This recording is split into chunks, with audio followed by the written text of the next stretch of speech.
The rain had just stopped in New Delhi, leaving the streets damp and smelling of fresh earth. Inside a quiet government guest house, Narendra Modi sat at a small wooden table, sipping his evening tea. He was here for a meeting that was not on any public schedule. The reason was personal, yet deeply connected to his vision for the country. Lakshmi Pichai walked into the room slowly, her steps careful but confident.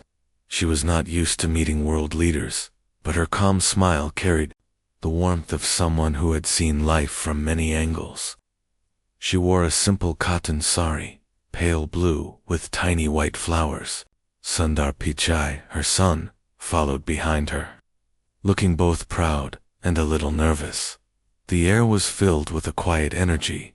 Modi stood up as she entered, a small but genuine smile on his face. "Welcome, Lakshmi ji," he said softly. Lakshmi returned the smile and folded her hands in greeting. "Thank you, Prime Minister." This was not a meeting about politics or technology. It was about something much deeper. Sundar had often spoken about his mother's strength, how she had taught him resilience in the face of hardship. Modi had heard those stories and wanted to meet the woman who had shaped one of the most respected minds in the world. Modi invited them to sit. The chairs were simple, but the way he arranged them made it feel like everyone was equal in the room. There was no distance between the Prime Minister and the mother of a tech giant. Just three people sharing a table. For a few seconds, silence hung in the air, broken only by the sound of the ceiling fan above them. Then Lakshmi spoke, her voice gentle but steady. "I have never been in such a place before," she said, glancing around the modest but official room. "But I see it is not the walls or the furniture that make it important. It is the people." Inside, Modi leaned forward slightly, listening intently. Sundar smiled at his mother, knowing she had a way of turning simple words into lessons. "Lakshmi ji," Modi said, "your son often tells me how you guided him, even when things were difficult. I wanted to meet you to understand what shaped his mind and his heart." Lakshmi lowered her eyes for a moment, as if searching for the right words. "Life did that," she replied softly. "We did not have much, but we had each other." I told him to never measure people by their wealth or power, but by how they treat those who have less than them. There was a pause. The weight of her words filled the space. Modi's eyes softened, and Sundar's hand rested lightly on the table, as if to anchor himself in that moment. But what happened next took both men by surprise. Lakshmi leaned forward slightly and said her first words that would later be remembered by both of them for years. "Prime Minister, I have a question for you," she began. "Do you ever feel tired, not in your body, but in your heart?" Modi blinked, caught off guard. No one ever asked him such a thing in public or private. He had been asked about policies, strategies, global relations, but never about his heart. He took a slow breath. "Yes," he said finally, "many times." Lakshmi nodded, her eyes kind but firm. "Then remember this. When the heart is tired, do not try to fill it with applause or victories. Fill it with people who speak truth to you without fear. Those are the people who will keep you human." Sundar felt a lump in his throat. Modi sat back, almost as if those words had lifted a weight he did not realize he was carrying. Outside, the clouds were breaking, and sunlight spilled into the room. For a brief moment, it felt like the three of them were not Prime Minister, mother, and son, but just human beings sharing truths about life. What none of them knew was that this meeting, and Lakshmi's words, would set in motion a chain of events that would touch millions in ways they could not yet imagine. And it all began with that one question about a tired heart. The next morning, the air in Delhi was cool and crisp.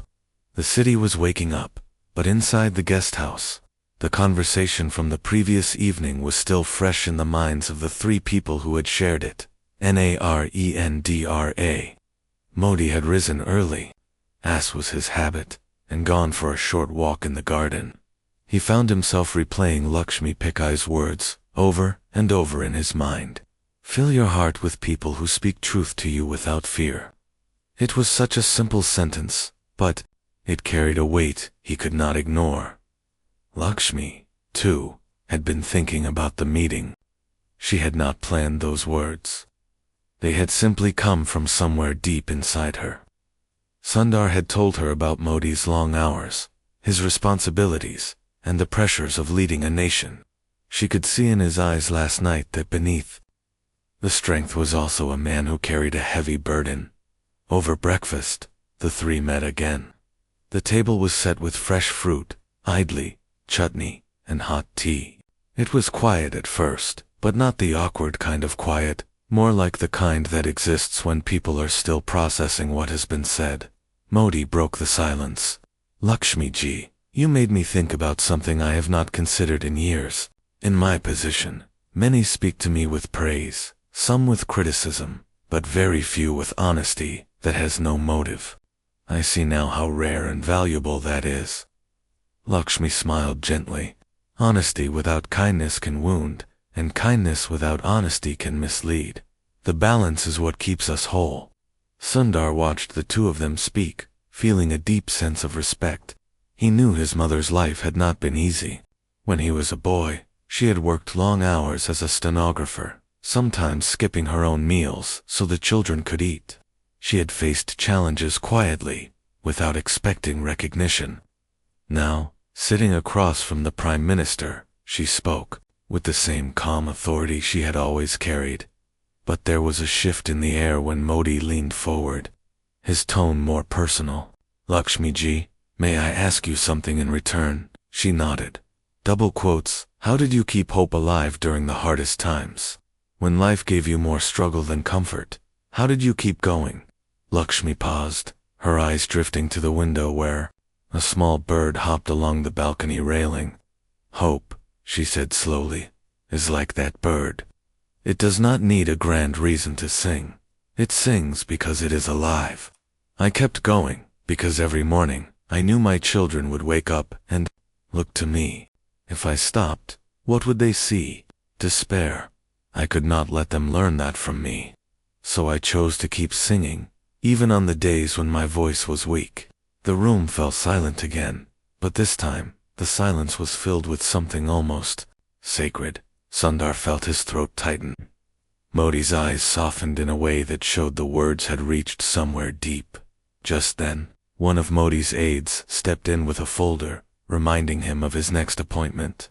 But instead of ending the breakfast quickly, Modi closed the folder and said, "Tell them I will be late." He turned back to Lakshmi. I want to hear more about your life. Your story matters not just to me, but to the people of this country. We speak often about progress, technology, and growth, but if we do not understand the roots of resilience, what is all that worth? Lakshmi seemed surprised. She had never thought her life was remarkable. It was simply her life. But something in Modi's eyes told her that he saw value in the truth of everyday struggles. And so, she began to share stories she had not told in years, about the small house in the way her father taught her to read under the dim light of an oil lamp, the days she walked miles to school in the heat, the times she had to hold her head high when others doubted her worth. Sundar listened quietly, hearing some details for the first time. Modi listened too, not as a leader taking notes, but as a man learning from another human being. By the time the sun had climbed higher in the sky, Modi knew something had shifted. This was no longer just a meeting. It was becoming a friendship built on truth, respect, and shared understanding. What none of them realized yet was that the words spoken at this table would soon travel far beyond the walls of the guest house, inspiring people in ways none of them could predict. 2 days later, Lakshmi and Sundar prepared to leave Delhi. Their visit had been short, but in those hours, something unexpected had happened. What started as a simple meeting had grown into a bond that none of them could have planned. Before their departure, Modi asked them to join him for one last cup of tea in the garden of the Prime Minister's residence. The sun was just beginning to set, casting a soft golden glow over the flowers. the sound of distant traffic mixed with the chirping of birds. It was peaceful in a way that felt rare in the heart of the capital. As they sat together, Modi spoke first. Lakshmi ji, I have been thinking about our conversation. You said something about keeping people close who will speak truth without fear. I realized something. Such people are disappearing from our lives. We are surrounded by voices that either praise us to please us or criticize to bring us down. Honesty with kindness, that is rare. Lakshmi nodded. It is rare because it is difficult. It takes courage to speak truth and love at the same time. Sundar sipped his tea quietly, watching the two talk as if they had known each other for years. There was no formality, no distance, just mutual respect. Then, Modi leaned closer, lowering his voice slightly. Lakshmi ji, I have an idea. I want to do something that will remind people of the value of honesty and resilience. Not just in leaders, but in every home, every family. But I need your help. Lakshmi tilted her head, curious. What could I do? I am not a leader or a public figure. Modi smiled faintly. That is exactly why you can help. When leaders speak, people often hear politics. But when a mother speaks, they hear truth. You have lived through struggle, and yet kept your dignity. That is more powerful than any speech I could give. For a moment, Lakshmi did not respond. She had never imagined herself speaking to the public. She was a private person. Her life had been about raising her children quietly, doing her work, and keeping her promises to herself. But Sundar gently placed his hand on her arm. Oma, maybe you should think about it. Your words have already changed how I see the world. Maybe they could help others too. Lakshmi looked at her son, and then at Modi. She could see the sincerity in both their eyes. Still, she hesitated. What would you ask me to do? Share your story, Modi said simply. Tell people about the times you felt small, but stood tall. About the days when hope was your only strength. Tell them what you told me. Hope is like a bird that sings because it is alive. Our people need to hear that. There was a long pause. The sound of the birds in the garden seemed louder in that silence. Lakshmi's mind went back to the nights in Madurai, when she had wondered how she would pay the next month's bills. The mornings when she had walked to work with an empty stomach, the moments she had pretended to be strong so her children would not feel afraid. Finally, she gave a slow nod. If my story can help even one person keep going, then I will tell it. A smile spread across Modi's face. Then it is settled. We will arrange a gathering, not a political event, but a place where people can come and listen. No stage, no banners, just a circle of chairs and an open heart. Sundar felt a warmth in his chest. He had always been proud of his mother, but now he was seeing her step into a role she had never imagined for herself. As the sun dipped below the horizon, the garden lights came on, casting a soft glow on their faces. In that moment, they all felt that something important was beginning. What none of them knew was that this small decision would ripple out into the world in ways they could not yet imagine. The day of the gathering arrived quietly, without the noise and fanfare of a political event.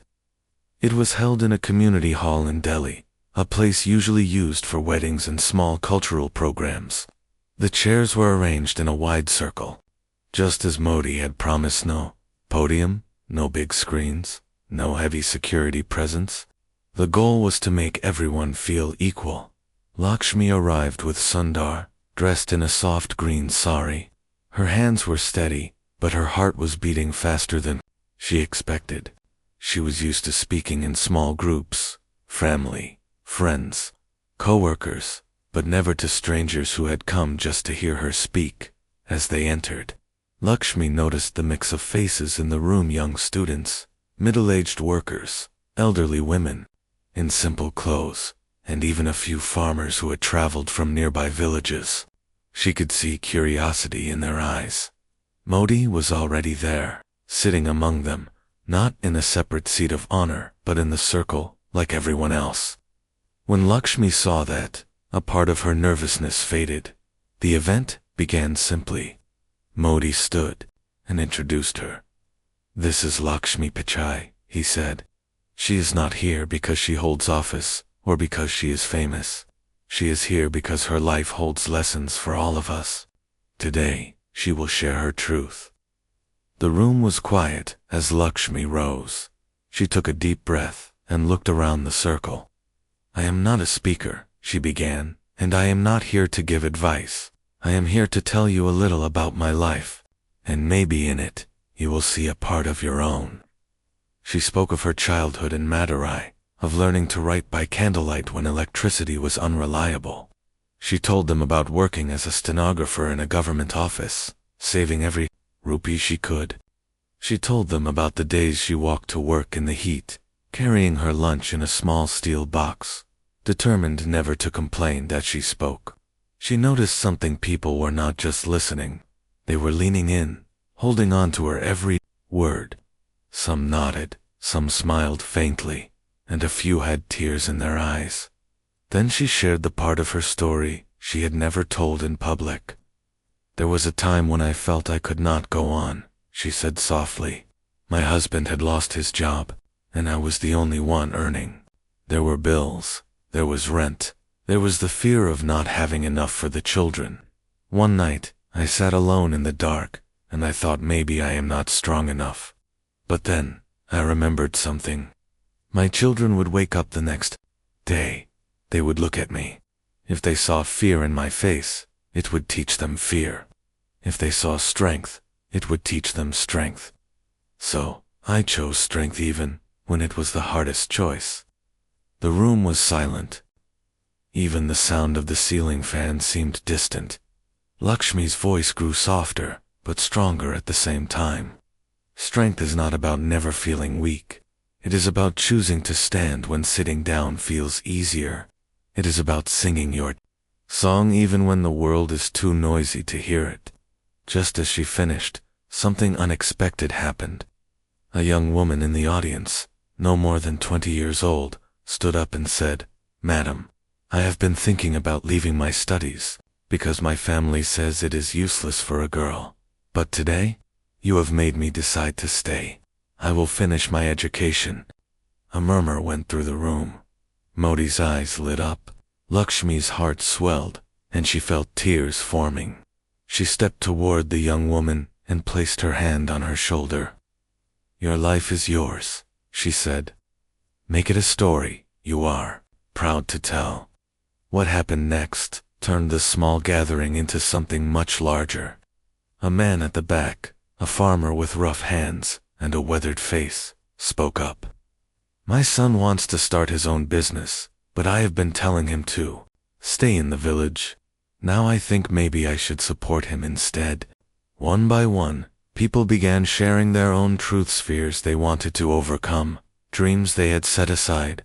The hall, which had begun in silence, now felt alive with hope. Modi watched it unfold, and for the first time in a long while, he saw what change looked like, not in laws or policies, but in hearts. And yet, as the evening ended and people began to leave, Modi received a quiet message from one of his aides. It was a warning. Someone in the media had already heard about the meeting, and they were planning to twist it into a political story. The true test of Lakshmi's words was about to begin. The next morning, the peaceful glow of the gathering was replaced by noise. Lakshmi sat at the breakfast table with Sundar when his phone began to ring non-stop. He glanced at the screen, his face tightening. "Oma, the news channels are already talking about you," he said.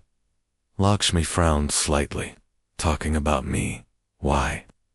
Sundar scrolled quickly and turned the phone toward her. There it was, headline flashing on the screen. "Prime Minister uses private citizen to push hidden political message." Below it, a photo of Lakshmi speaking at the gathering, her hand raised mid-sentence. Lakshmi stared at it for a moment, feeling a strange mix of disbelief and confusion. "But I said nothing about politics. I only spoke about life. No," Sundar said. But some people will twist anything to fit their story. They think you were part of some political plan. Within hours, reporters began calling, some politely asking for her comment, others pushing for a statement. A few even showed up outside the guest house. Their questions were sharp, some even accusing her of being a symbol chosen by the Prime Minister. Modi called her personally. His voice was calm but serious. Lakshmi ji, I am sorry this has happened. The truth is simple, but the world is noisy. Sometimes it tries to drown simple truths. Lakshmi thought for a long moment. Should I stay quiet? She asked. That is your choice, Modi said. But know this: if you speak, speak from your heart, not in reaction to their words. The moment you defend yourself too much, they will make it sound like you are hiding something. Sometimes the best answer is the truth told simply. That night, Lakshmi sat by the window, looking at the faint streetlights outside. She thought of the young woman at the gathering who had decided to continue her education, of the farmer who had chosen to support his son's dream. Those were the reasons she had spoken. She could not let noise erase that. The next morning, she agreed to speak to the reporters, but on her own terms. She asked them to meet her in the small courtyard of the guest house. When they gathered, cameras rolling, she stood before them in her simple sari, no makeup, no prepared script. Yesterday, I spoke to a group of people, she began, her voice steady. I did not speak about politics. I did not speak for or against anyone. I spoke about my life, about hope, about strength. If you want to call that political, then maybe we have forgotten what it means to be human. Some reporters shifted uncomfortably. Others kept their cameras fixed on her. I am a mother, she continued. I have known struggle. I have known fear. I have also known the power of holding on when life tries to push you down. That is all I wanted to share. And if even one person felt less alone after hearing me, then my purpose is served. She turned to leave, but one reporter called out, Lakshmi ji, do you regret speaking at the event? Lakshmi stopped, then turned back. Her eyes were calm but unflinching. I would only regret staying silent when I could have helped someone. Stand a little taller. The clip of her words spread quickly online. While some critics still twisted her intentions, something unexpected began to happen. The video started trending not as a political story, but as an inspiring moment. People shared it with captions like, "Truth needs no stage," and "A mother's wisdom." In the middle of the storm, Lakshmi's message had not only survived, it had grown stronger. But as she would soon discover, this was only the beginning. A far more personal challenge was on its way, one that would test her in ways even she did not expect. 2 weeks passed since the gathering in Delhi. Life began to return to its rhythm, but for Lakshmi, something had quietly shifted. Strangers now stopped her on the street to thank her. Letters arrived from people she had never met, sharing their struggles and how her words had given them courage. Then, one evening, Sundar came into her room holding a small envelope. Amma, this came for you. No sender name. Lakshmi opened it slowly. Inside was a single sheet of paper, handwritten in neat, careful letters. My name is Anita. I am 19 years old. Last month, I was ready to end my life. I felt invisible, like my dreams didn't matter. Then I saw your video. You said strength is standing when sitting down feels easier. That night, I decided to stand. I am writing this to tell you that you saved me. Thank you. Lakshmi read the letter twice, her hands trembling slightly. She could not speak for a moment. When she finally looked at Sundar, her eyes were wet. This is why we must speak. Even when the world tries to twist our words. The next day, she called Modi. When he answered, she told him about the letter. Prime Minister, it is not about speeches or events. It is about reaching even one person at the right moment. That is worth more than any title or headline. There was a pause on the line. Then Modi's voice came, quiet but firm. Lakshmi ji, you have reminded me of something important. Leadership is not measured in the number of followers, but in the number of lives lifted. You have lifted many. Soon after, Lakshmi received an invitation from a small school in a rural village. They had heard her story and wanted her to speak to the students. It was not a formal event, just a gathering under a large banyan tree. She went without hesitation. As she stood before the children, she felt no nervousness this time. She spoke, not as someone in the news, not as the mother of a famous man, but simply as herself. She told them stories about walking to school, about reading by candlelight, about choosing to keep going when stopping felt easier. At the end, a young boy raised his hand. "Madam," he said shyly, "when I grow up, I want to be like you." Lakshmi smiled warmly. "You do not need to be like me. You just need to be the best version of you. That is enough." Under the shade of that banyan tree, surrounded by laughter and hope, Lakshmi realized something. Her voice had traveled further than she ever imagined, not because it was loud, but because it was true. That night, back at home, she sat by the window again. The same streetlights shone outside. The same quiet filled the air. But inside her heart, there was a different kind of peace, the kind that comes when you know you have given something meaningful to the world. She whispered softly to herself, "Strength is not about never falling. It is about always standing." Again, and somewhere in the distance, as if on cue, a small bird sang in the night.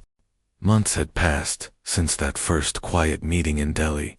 Life had moved on, but for Lakshmi, something had changed forever. She was still the same woman who cooked her own meals, watered her plants in the morning, and sat by the window at night, but now her days were filled with letters, calls, and unexpected visits from people who wanted to thank her. One afternoon, as she was arranging flowers in a vase, her phone rang. It was an unknown number. She answered, and a soft voice said, "Lakshmi ji, you don't know me, but I think you saved my father's life." The caller explained that her father, a retired teacher, had fallen into deep sadness after losing his wife. He had stopped eating, stopped speaking, and refused to leave the house. One day, their neighbor showed him a video clip of Lakshmi speaking under the banyan tree. He listened quietly. The next morning, he surprised the family by saying, "I think I will try again." As Lakshmi listened, she felt a warmth in her chest. She had never met this man, yet her words had somehow reached him. It reminded her of something her father used to say: kindness travels farther than you can see. Later that week, Modi invited her to visit again. This time there were no cameras, no aides, no official setting. They sat together in his study, sipping tea. "Lakshmi ji," he said, "I have seen leaders speak for hours without moving a single heart. You spoke for minutes, and you moved thousands. It is a gift. Do you know why?" Lakshmi shook her head. "Because you never spoke to impress. You spoke to connect. People feel that." She smiled. "Maybe that is because I never thought of it as a speech. I thought of it as sitting with friends and telling the truth." Before leaving, Modi handed her a small box. Inside was a delicate silver bird, its wings outstretched, mounted on a wooden base. A small plate beneath it read, "For the one who reminded us all to keep singing." Back home, she placed the silver bird by her window. Every evening, as she sat there, she would look at it and remember all the lives her words had touched. Some she knew about, many she never would. One night, Sundar sat beside her, watching the streetlights glow. "Amma," he said, "you always told me that life is not about what we take, but what we leave behind. Do you know what you've left behind?" Lakshmi smiled softly. "I hope. A little more courage in the hearts of people. Enough to make them stand when life tells them to sit." Outside, in the stillness of the night, a real bird landed on the window ledge, tilting its head as if listening. And in that moment, Lakshmi knew her message would keep flying, carried by the people who had heard it, long after her voice was gone.